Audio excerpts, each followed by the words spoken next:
to see Oh what the yeah. comments are. So I'll have the chat on, but people are going to have to do the whole match themselves with an emoji thing. So Yeah. Ugh. Are we live? Yeah. All right. Cool. Hi Hi. guys. But no, so we're gonna let some people, hopefully some people will pop in. If not, we'll just carry on and you just talk to us like it's just us. Because people will be able to watch it back later. So Okay, perfect. And yeah, anybody who's watching out there, please let us know who you are because we don't know. yeah, we don't have it. Everyone be your emoji. Pick your emoji and that's who you are for the remainder of this life. Yep. So anyway, we could probably, I see an eyeball. I don't know who it is or where they are, but I see an eyeball. So All let's right. go. Okay, so first of all, here, I'll help out a little bit. Stephenie, how do you know Diana? So I found Diana through my lawyer friend Amy. Amy, yeah. You know, you Cool. guys networking. It's a small world after all. Yeah. Good job. Good job. So the reason I did was because I kept seeing posts Mhm. on the groomer groups of especially the neurodivergent one. Like it's always in there of like, hey, you know, I'm really struggling with, you know, all of the sound and it would be really helpful for me to be able to put headphones on, but my, you know, my boss won't let me. Right. Or like things like that. Or like Like you know, I've small seen like even accommodations. yeah. Uh, Did I did we lose freeze? Meg? I think you Yeah. froze for a second there. Oh, okay. Sorry, guys. I'm on my phone. If you couldn't tell. I blame it on all of the outages we're having. Yeah, we should have Yeah. service. I had no idea because I've been grooming all day long, and then I went on Facebook and like everyone's memeing about Verizon being the only one, which I have Verizon, so I have no excuse. But either way, okay. So Diana, what do you do?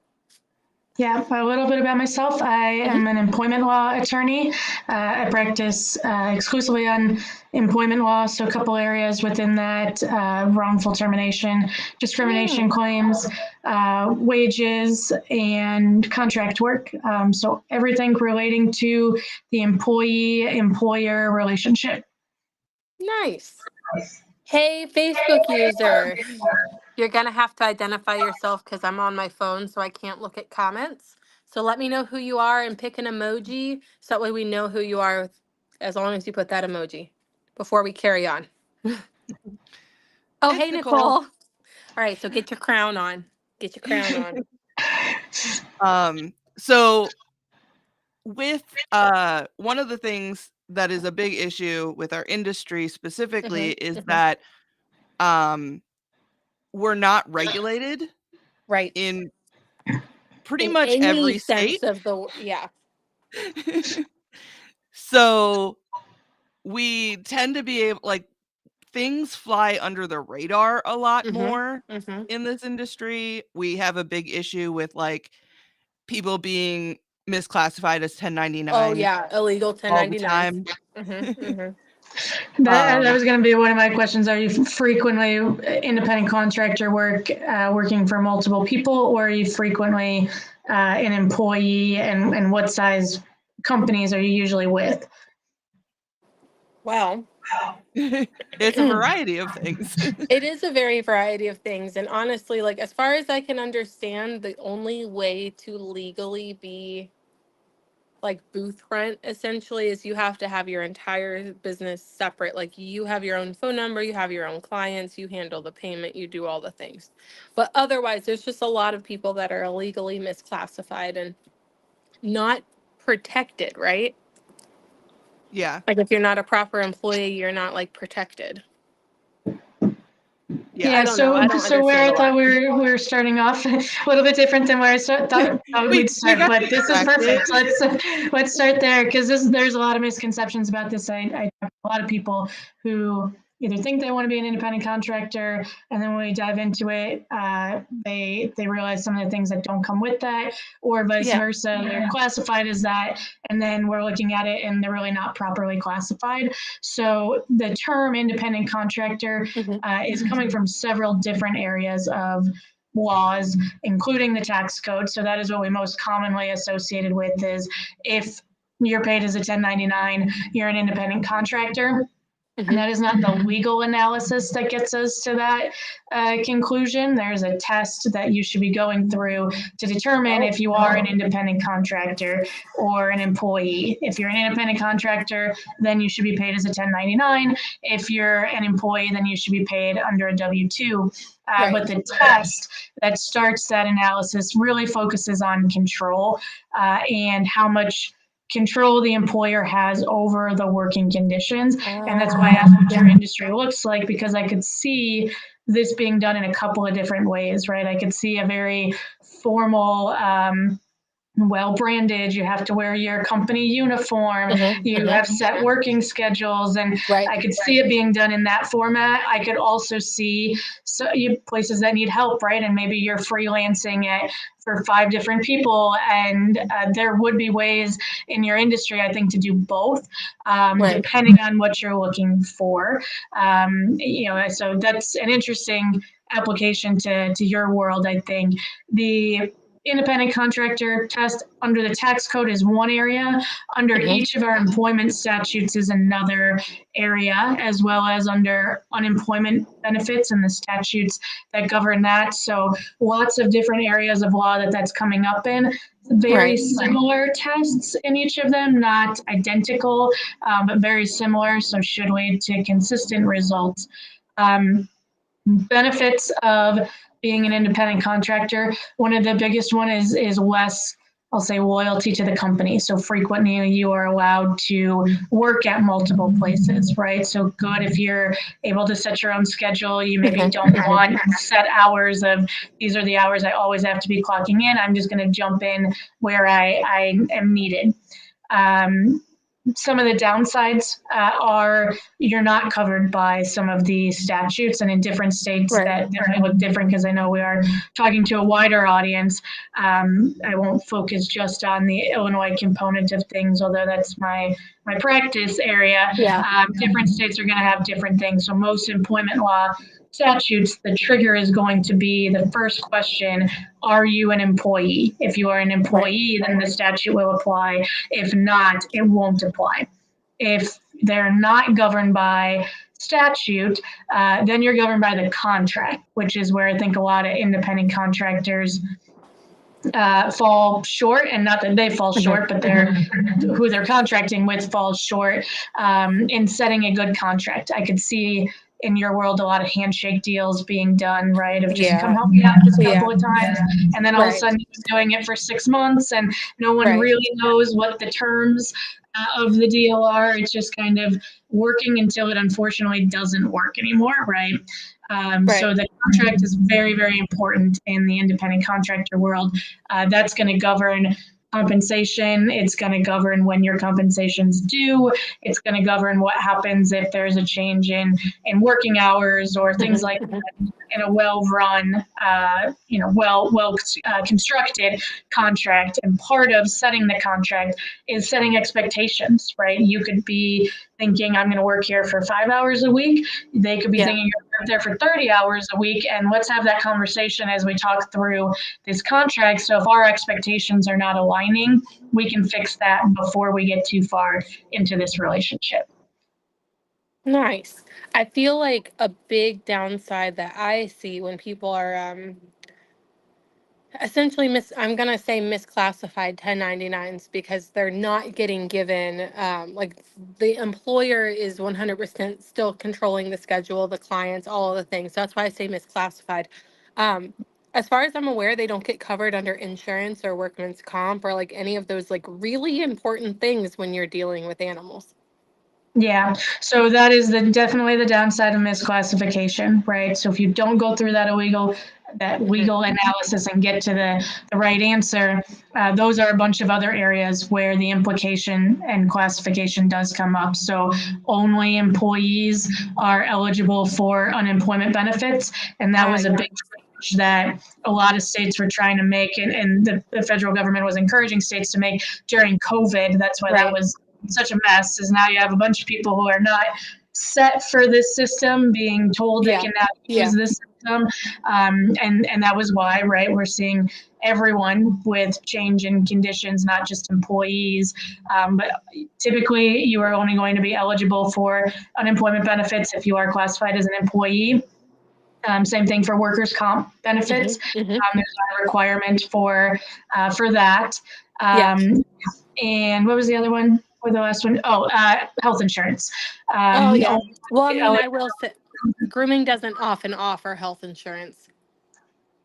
I will say that's kind of a normal thing, I feel. Yeah. Hey, Aaron. So even other benefits. So typically, employee benefits are only offered to employees. That could be something that is negotiated for in a contract, right? Just because they are quote unquote employee benefits doesn't mean that you can't agree to them by separate contract. But that again comes back to, did you negotiate it and talk about it up front? Right. Yeah. Okay, well, sorry for throwing you off there. I just, like, for some reason was just like misclassified 1099s. But no, I know one of the big reasons we have you here specifically are to talk about, I guess, like, what sort of legal, what are the words I want? Like, for having the accommodations at work. And what do you do? Like, what should you do? I know obviously it's not legal advice because, for starters, I'm not in Illinois. So what you say, I get it. I get it. But what do you do if, for example, I am extremely sensitive to noise, so I do have to wear my loops if there's going to be a lot of noise happening, or I get overstimulated, get a migraine, I can't function, sort of thing. But what would be my process? Sorry, if for whatever reason my employer was like, you're not allowed to wear those. Yeah. So yes, good disclaimer. So legal guidance, not legal advice, because each state is going to be different. So the analysis that you're going to be thinking of when you go and ask this question specifically in your state, every state's going to be covered by the Americans with Disabilities Act. That's a federal statute, so it is applicable in all 50 states. And each state, I believe, definitely Illinois does, and most do that I know of. Would not be surprised if there's some weirdo state out there that doesn't.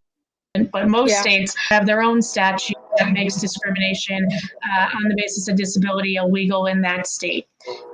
They typically will be similar, but the state statute is only going to apply in that state. First question that's going to come up in the analysis is this statute applicable to you? So different states have employee number thresholds that define employer, meaning this statute is only applicable if the employer has more than X amount of employees. Under the federal statute, it is 15 employees. So that is a high threshold. That is a high threshold. Frankly, yeah, not always something I'm using because Illinois is one employee. So if you have any employee, then it counts. I was going to say that really like cuts out a lot of small businesses. Yeah, which is it does, and I raise it because I could see you guys being in, you not having huge companies that you're working for, being on the smaller side. There are the corporate places like PetSmart and Petco and places they like would that. Obviously like fall under that. But most, I would say, a good portion, probably at least 75%, is small businesses. Couple people, people, definitely maybe 5, 6, 7. But I'm just happy that I'm gonna be landing in Illinois because you said Illinois is one. Yes, so anyone in Illinois, and I raised that, like I said, because I could see you guys practicing your craft in different ways.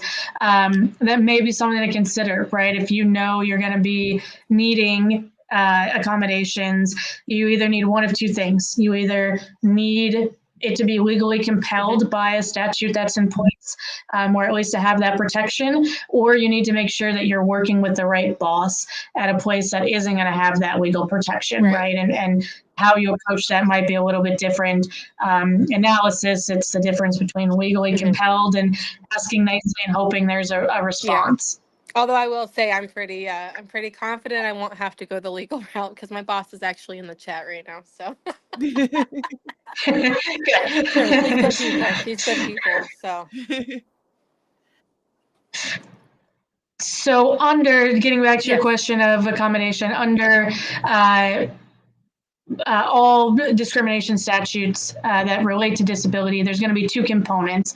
One is that you can't be discriminated against on the basis of disability.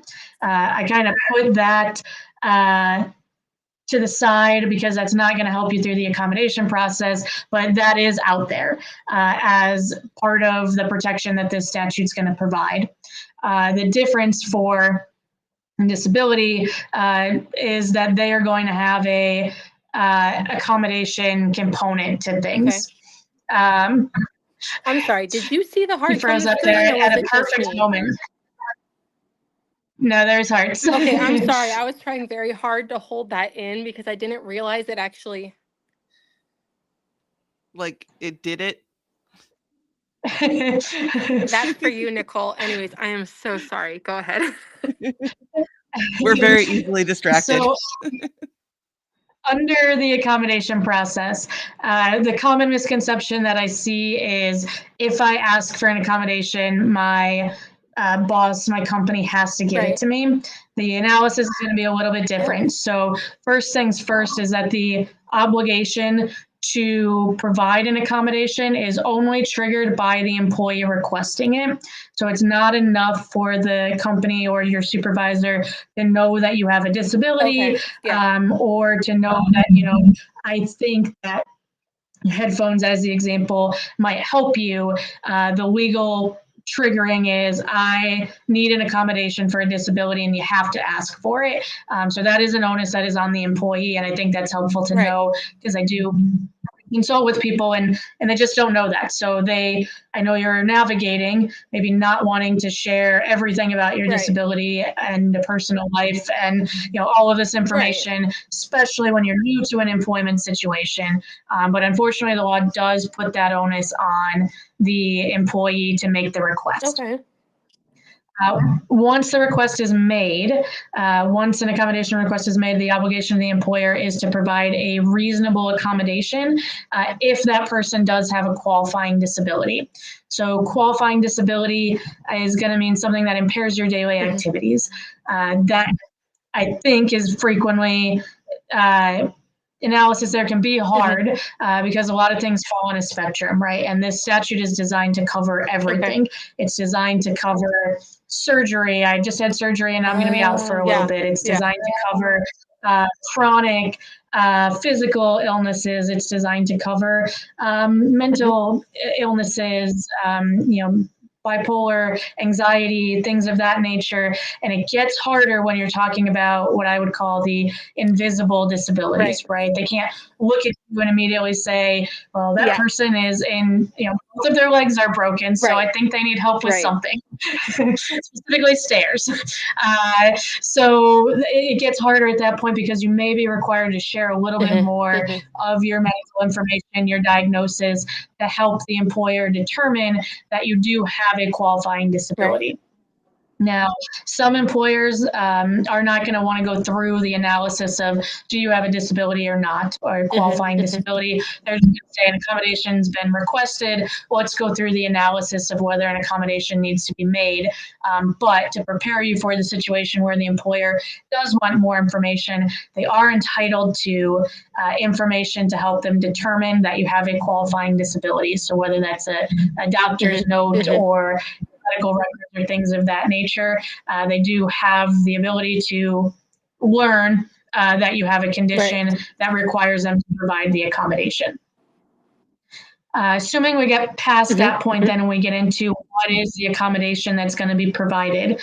The requirement, like I said, is that a reasonable accommodation needs to be provided. Big misconception that I confront a lot is that does not mean the accommodation that you requested. That hopefully does. Hopefully you requested an accommodation that is reasonable, that the employer finds is reasonable, but not always, right? And again, the statute is designed for all types of disabilities, all types of accommodations. So things that are going to factor into what is a reasonable accommodation, right? And definite downside of the statute. Obviously written to be very broad, but reasonable is not a very helpful term in determining, even on the employer side, the employer is thinking, do I have to do this or do I not? And we're not getting yes or no answers. We're getting, well, is it a reasonable accommodation? So there is some downside to how the statute's written. I don't know that I have a better recommendation because it is written for all types of scenarios. Downside for sure. So reasonable accommodation, you're going to be comparing what your duties and responsibilities are, your job description, ideally, and in a situation where maybe you're working for a smaller employer and you don't have that formalized job description, maybe that's going to be the job posting for the position originally, or summation of what your daily activities are, right? What are the qualifications for your role? And then comparing that to what are the limitations that your disability imposes upon you. Doctors' recommendations can be very helpful in this regard. We're basically balancing the legal requirements, the job requirements, and medical conditions, which a physician can be very helpful for. So I encourage people, if they're going through the conversation with me of what accommodation do you think I can be requesting and what is appropriate, also be having that conversation with their physician to add a little bit more bite to what they're asking for, right? Yeah, exactly. So that analysis varies very much depending on what the job description is, right? So in my world, I just have to think. I don't really have to move around a lot unless I want to. There's no requirement in my world that I have to lift 20 pounds, right? In your world, there might be because you might be moving, animals around and whatnot. You may have to be prepared to do something from, a physical aspect of a dog does something erratic, and now you have to be able to respond to that, right? And that's going to factor into what is a reasonable accommodation. Remote work has been a very, very popular one and very contentious one during COVID. People want it, right? So they're asking for it. They're kind of doing it sometimes under an accommodation request way. And in some worlds, accommodation for remote work isn't possible.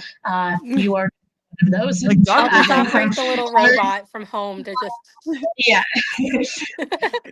drone haircut from the dog here, Oh my gosh.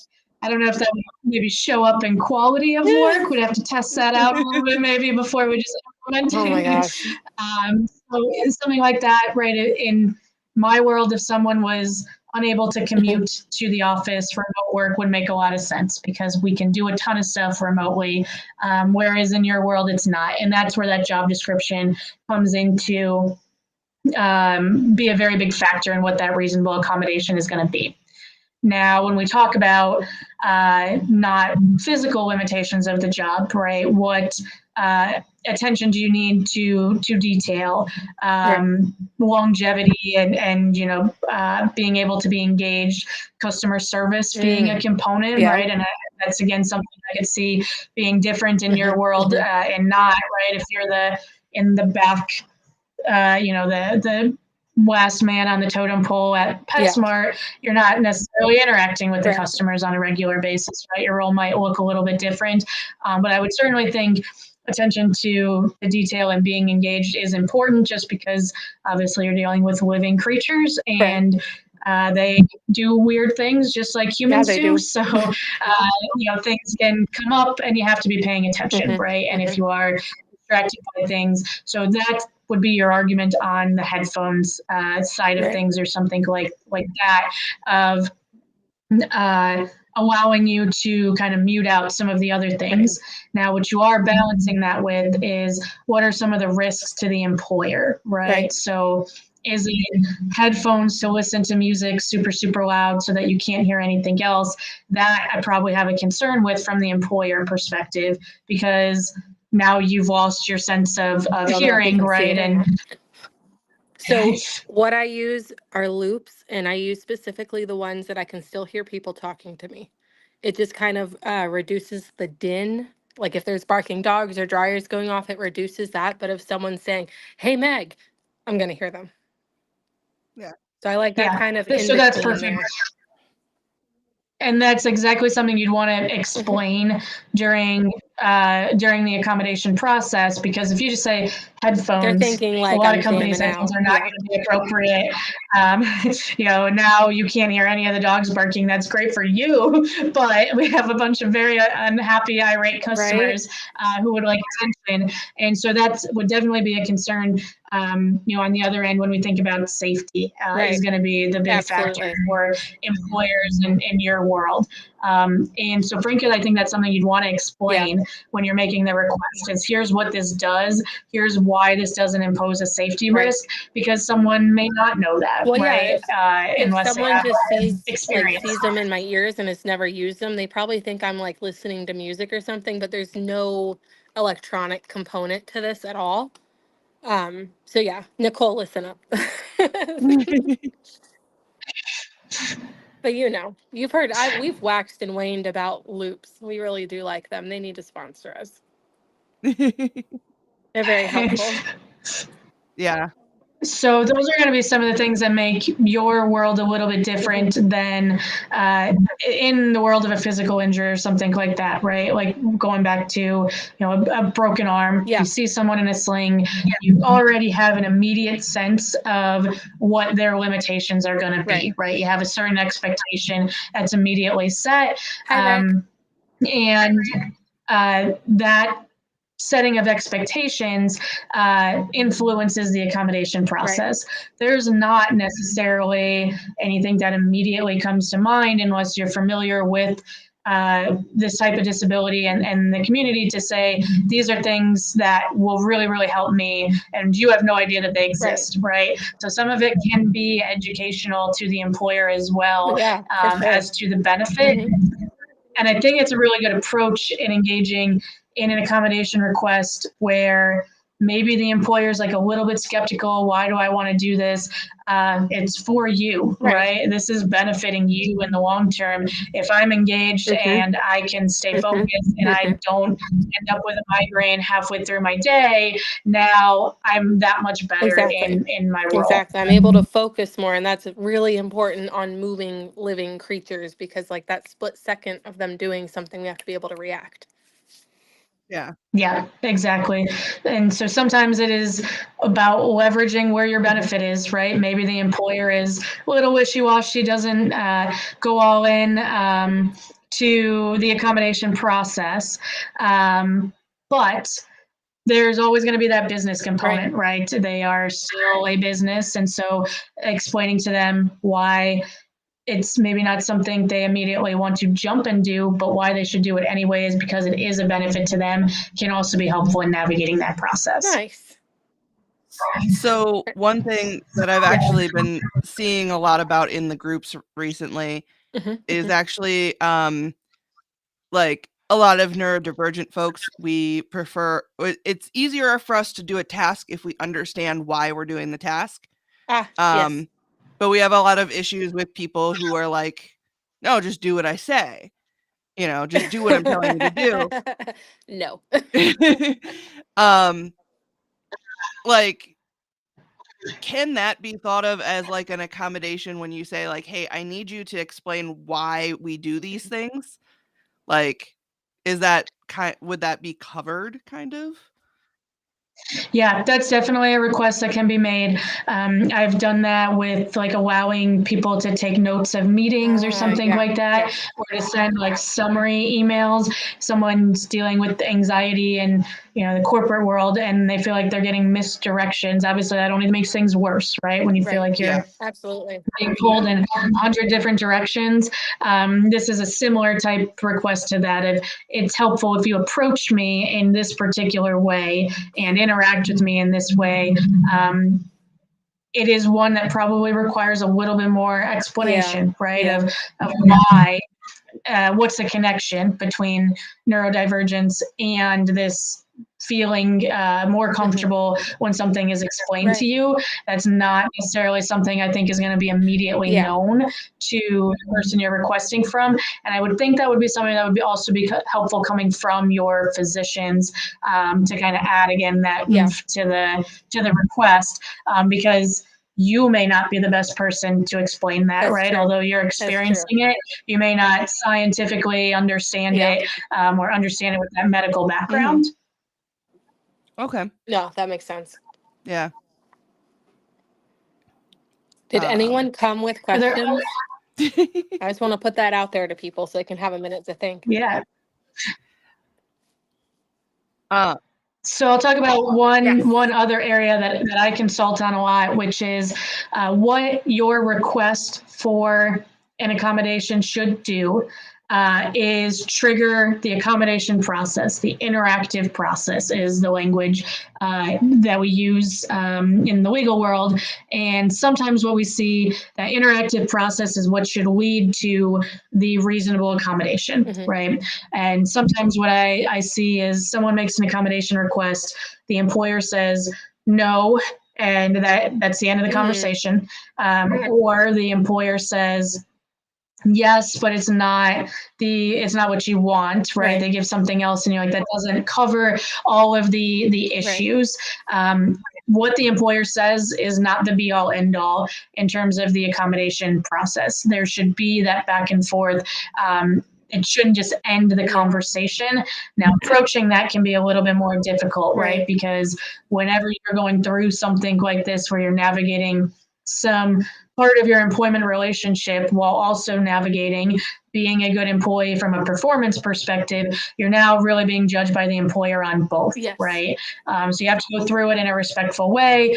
You have to be clear in what you're doing, why you're doing it, and very good at communication, because that can be where it backfires. And from the employee perspective, the employee makes their request, the employer says no, and the employee says, well, what the heck, you have to do this. Now we're going to see that relationship start to unravel a little bit, not necessarily from the employee's fault originally, but they are going to get some of the blame for how they've responded to that situation, right? We have to be willing to work together. And if the employer is not willing to work with you, that is the basis of a claim for failure to accommodate. The problem with the law is the law waits for the bad thing to happen to you and then allows you to get recovery in the form of compensation down the road. So a difficulty that I frequently have is figuring out how to navigate the relationship when the employee's in it and all they really want is for me to change the working conditions that they're in right now and get them that accommodation, and the employer isn't. How do we navigate that situation so that the relationship stays intact, but it's the relationship that the employee wants? And that can be very, very difficult to do. Keys that I would say in there, again, knowing that the employer has an interest, right? What's the benefit to the employer is frequently a good way to change that topic of conversation. Of this isn't just, legally required. It's, listen, this is what's in it for you. Exactly. And sometimes employee longevity can be, if you're a very dependable employee, you don't have previous disciplinary action, you're going to have a little more implicit leverage than that person who's always 30 minutes late, right? Or calls off every third Saturday, because that reliability does build some goodwill. And you're like, yes, is it easier for me to go and find a replacement if I lose this employee because I don't give them what they want? Or is it better for me to keep this good employee with loops in that allows them to do their job better. That starts to turn into a pretty easy calculation, right? So I think changing it from accommodation requirement to how to navigate that situation is a good change there. Diana, do you see the comments? Beautiful. Yes. Okay, so Nicole, that's Nicole right there. So she's got a good question. All right. For anyone who's going to be listening back and won't see the chat, Nicole is saying she's pretty flexible, but how can she protect herself as an employer if an employee is requesting something that cannot be accommodated? Like, what if their request puts out another employee or ends up costing an amount that isn't budgetable? Yeah, good question. And I didn't talk about it because it is really up to the employer, I think, to bring this up. But there are room for business justifications in there, right? So those will be considered in what a reasonable accommodation is. You having to terminate another employee so that the accommodation can be granted is not reasonable. Cost is going to be a factor in that as well, right? So if you were requesting that, and I have no idea what they cost, but just hypothetically, you're requesting that the employer provides you the loops and they're $25,000, that's likely something that's not going to be reasonable. Now, flip side of that, if you're just asking, can I wear the thing I already own in the workplace? Very different end of the spectrum, right? So those are things that are going to factor into what is a reasonable accommodation. Size of the employer also does frequently come up in that conversation.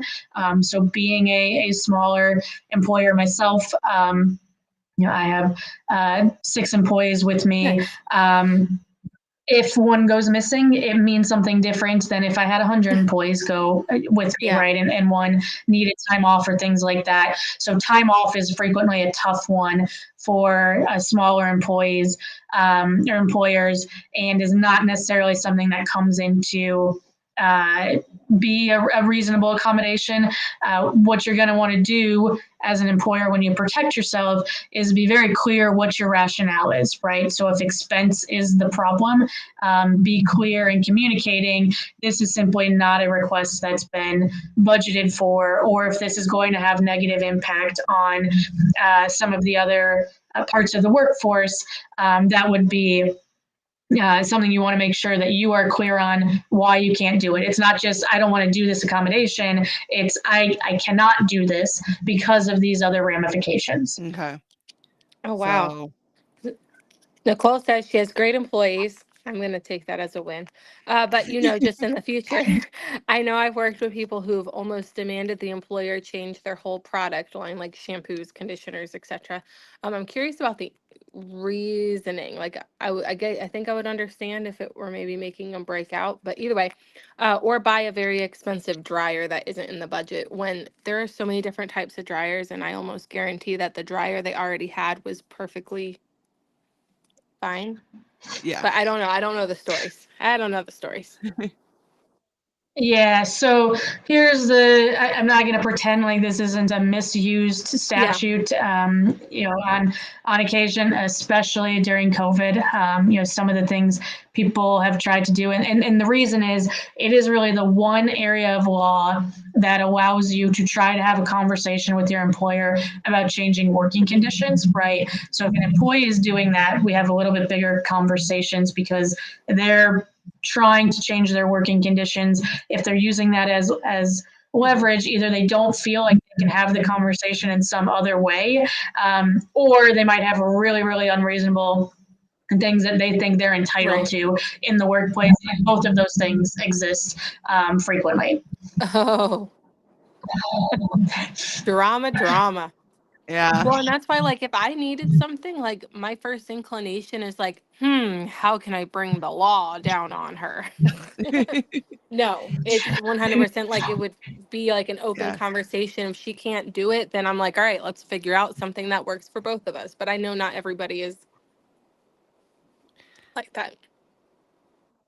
Yeah, and that's why I said that for the statute, it is incumbent upon the employee to make the request for an accommodation. The reason I say it that way is, yes, you want to have that conversation and you want it to be a non-adversarial Right. conversation, let's figure out how to make this relationship work.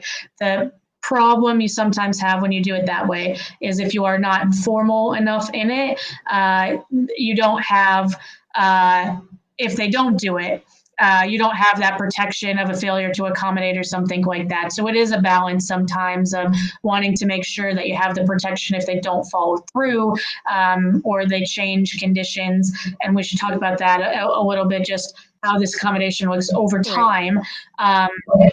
But most times people do want to start this as a conversation, in large part because they don't want to have to disclose their disability, right? If you're thinking, you're want to go to your boss and ask for an accommodation, well, why don't I just ask for what I think I need, and then I don't have to dive so deep into the why, and share something that maybe I don't want to share, don't feel comfortable sharing at this point. That's just like otherworldly to me, because I'll tell anybody about any of my issues. Well, because also, so you were talking about invisible illnesses and stuff like that. I have Crohn's disease, which is very much like an invisible illness. Like you have no idea what's going on, but I look completely fine, sort of thing. But fortunately, everyone has been really, really, really. I've been lucky. I've had pretty good bosses over the years, including myself. Yeah. So let's talk about the idea of accommodations over time, right? Okay. So the accommodation process, just because you get an accommodation put in place doesn't mean that you necessarily need it forever. True. Nor does that necessarily mean it's sufficient forever, right? And in other types of disabilities, we might see this a little bit differently. I'm expecting not huge variations, but Crohn's is a good example of that, to be honest.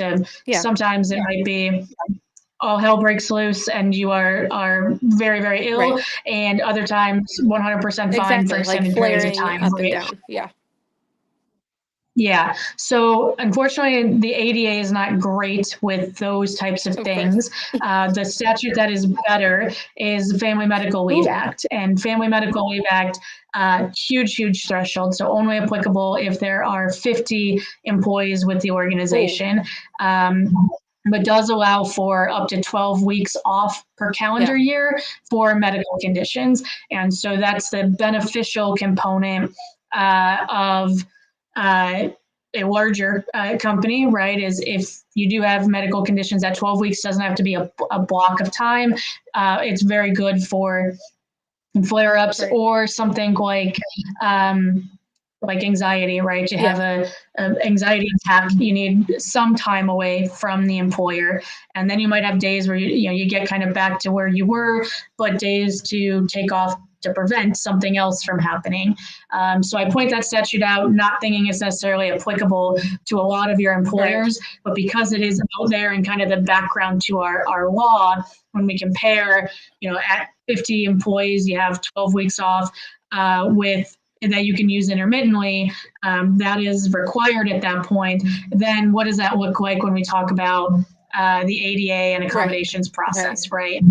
At a small employer, something like that probably is going to be something that can't work unless there's some sort of system in place, right? If this particular entity knows that I literally was thinking, Nicole, you need to start hiring people. Go ahead.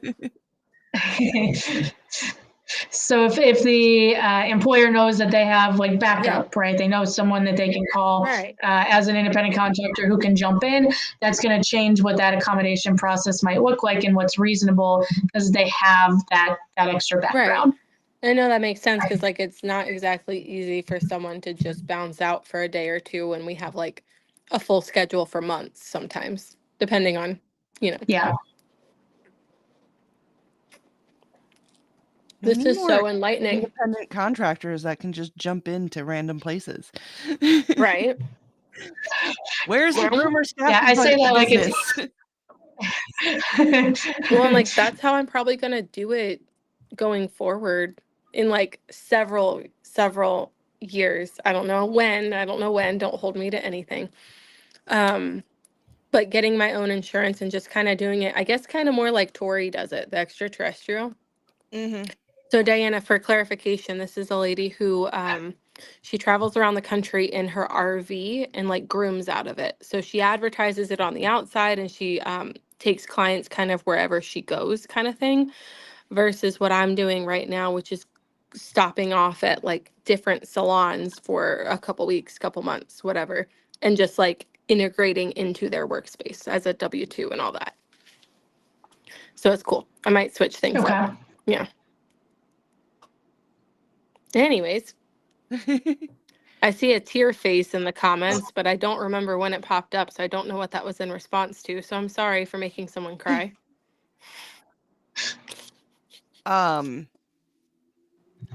What was I gonna say? Oh, it was Nicole. No, for real. You don't need to. I don't plan on ever I'm pretty well managed. So I just need a bathroom. Sorry, I have my list of questions right now, so I'm trying to go through them. Oh, please. I'm like, oh, she answered that one. She answered that one. You planned a lot better than I did. Yeah.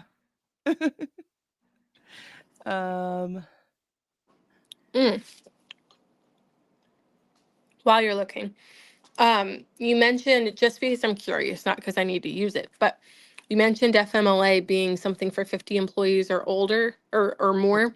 Is that the same? Does that differ state to state the way the ADA does?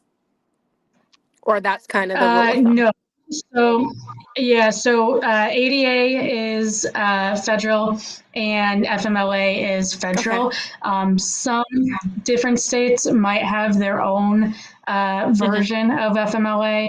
Certain would not be surprised if a California or something like that had something similar at the state level. Illinois FMLA is covered by the federal, so federal statutes applicable across the board. ADA is technically a federal one. What Illinois has is the Illinois Human Rights Act, which is what covers disabilities. So I've been referring to ADA, but that is the federal statute. Super quick, Facebook user who just said hi, let us know who you are. We can't see who you are. Although now I can't see any of the comments, so I'm gonna have to rely on you, Stephenie. It wants me to log in. I can't see anything now. Oh. Is it showing for you? Yeah. Okay, then you just respond to comments. Read the comments if you see them. Someone said, welcome, Kelsey, pick an emoji and add it to your chat bubble so they know who you are. Oh, Nicole said that. There we go. Hi, Kelsey. So one question I had is, so like, especially for our neurodivergent folks, we have a hard time with communication. So having that, like trying to work through that connection can, like with a boss, can be very difficult. Is there like, is there someone like we can like have help mediate those kind of like a middleman? Yeah. Yeah, and so that can be an attorney. So I didn't really talk about my involvement in the accommodation process. So usually my rule of thumb is I'm trying to stay out of the employment relationship until it's over, right? Okay. If the goal is the employee wants to be there, getting attorneys involved doesn't necessarily like say I want to be here long term, right? I mean, it has a bad reputation to it. But in a case like this where there's a reason, right? It is not the be all end all that an attorney gets involved. I think it just needs to be explained why that's happening the way that it's happening. I will frequently do that in negotiating employment agreements and things like that, right? Does it seem weird that right out of the gate and attorneys are getting involved? Maybe, but ultimately let's have the professional talk to the professional and then, you know, everyone else can stay out of it. This is probably a similar area, right? If you don't feel comfortable being an advocate for yourself and you need to delegate that to someone, My goal then is to come in and not just start yelling, accommodate this person, you're doing it wrong, you're an awful employer. My goal is to get you to the point of accommodation, right? So that really has to do with tone and approach. So an attorney can be someone who comes in, has that conversation on your behalf, and they're not coming into the day-to-day of your working environment or something like that. They're just going to be the communicator for you when on this particular issue, right? You're still going to interact with your boss on work. You're still going to interact in other ways, but on this particular issue where you might feel uncomfortable in communication, it's okay to delegate it. I'm just like still having. And when you talk to, go ahead. When you talk to an attorney, if you have an attorney get involved, I think that's something you want to be clear on too, right? If I want to be here, I want to be here with this accommodation, and I really want the tone of this to be longevity in the working relationship. I'm not looking to do anything. This is not about being litigious. This is about me being uncomfortable having this conversation. Okay. I'm still playing the image in my mind of you like slamming open a door, waltzing in, slamming down paper and being like, you're wrong, take this person. I don't actually just write letters. I just show up at the workplace and start yelling at people, and they're like, who are you? It's great. It was fun. It was very amusing. Does anyone have any other questions? Kelsey, do you have any questions? I know you had employees. Oh, you do? Okay, go ahead. Yeah. Are there any like resources and support networks available for neurodivergent individuals seeking accommodations in the grooming industry? I mean, obviously we just answered part of it with lawyer, but if there's any other resources. That's awfully specific. Not that I'm aware of. Yeah, not that I'm aware of. That is a little specific. So I would say not that I'm aware of. So opportunity to build one. All right. I was going to say, don't add things to our list, but maybe we can. It's fine. It's needed. It's needed. It is.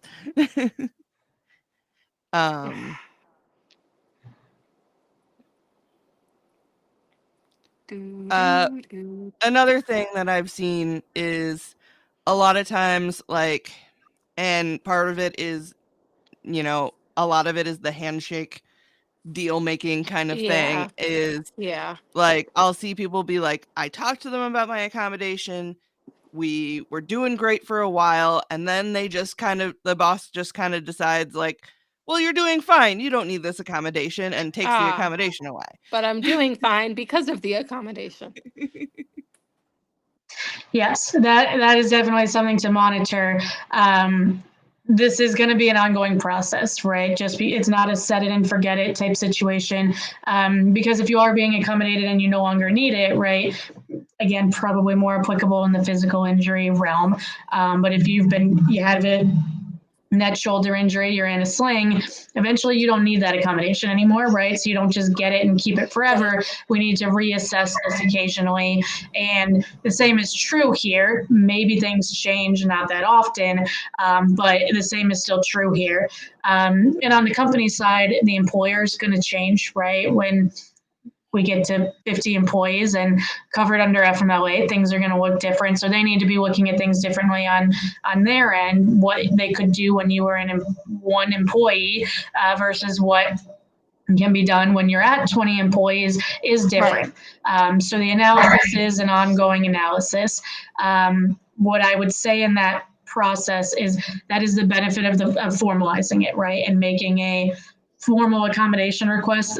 I don't necessarily mean, this has to be very, formally presented, but that the language should be, I am making an accommodation request under the statute, because that implicates the failure to accommodate. So if you have that more informal conversation and the employer stops doing it, you don't have some sort of failure to accommodate claim. You're going to have to go back to the asking nicely, or you're going to have to go back to making a formal accommodation request. Whereas if we lead with this is a formal accommodation request, still being done in a casual manner and communicative manner, but this is a formal request under the statute.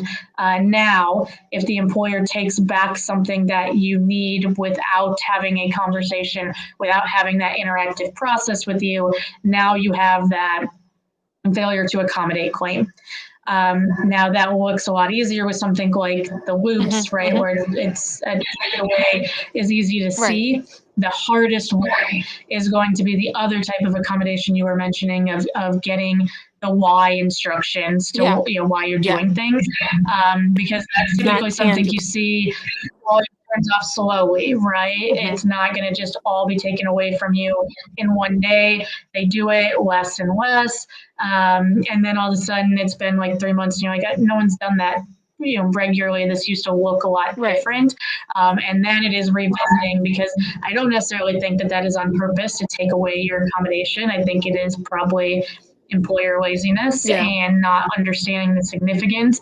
Is probably a conversation first still, but people may not be aware that that's happening. And the ones that you're slowly over time losing, right? You lose a little bit each day, and then all of a sudden you compare where you were and where you are now, and it looks very different. Those are the toughest types of cases to navigate. Okay.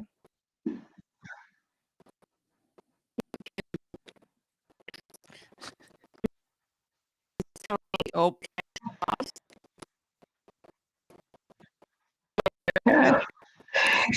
Will broken. Meg's going through a cave.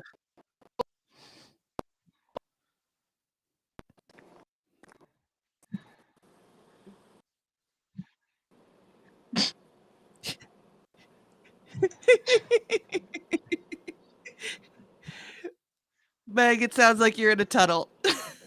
Oh, there we go. Am I back? Now she is. You're back. Officially in the tunnel. Okay, I didn't move. I don't know what happened, but I'm here. Okay. What were you saying? I don't remember. Oh, well. It couldn't have been that important, right? Oh, well, it's okay. I was basically just saying, like, am I there? Because I realized, like, nobody was moving, and then nobody answered me. So I was like, am I here? Am I there? Where am I?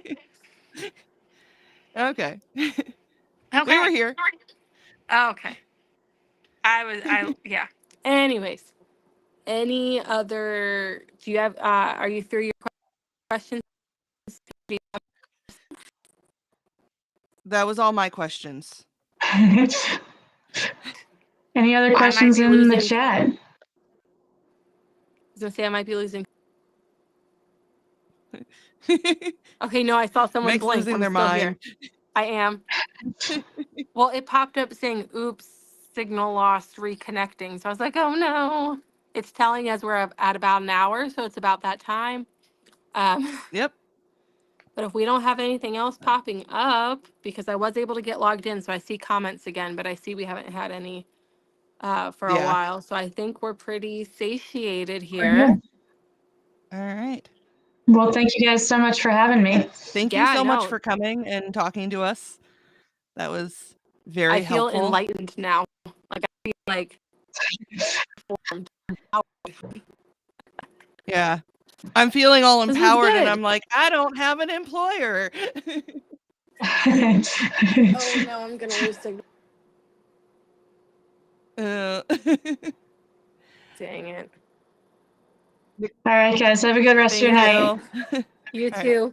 Right. Bye, everybody. We'll see you next Thursday at 8 p.m. Eastern. Bye.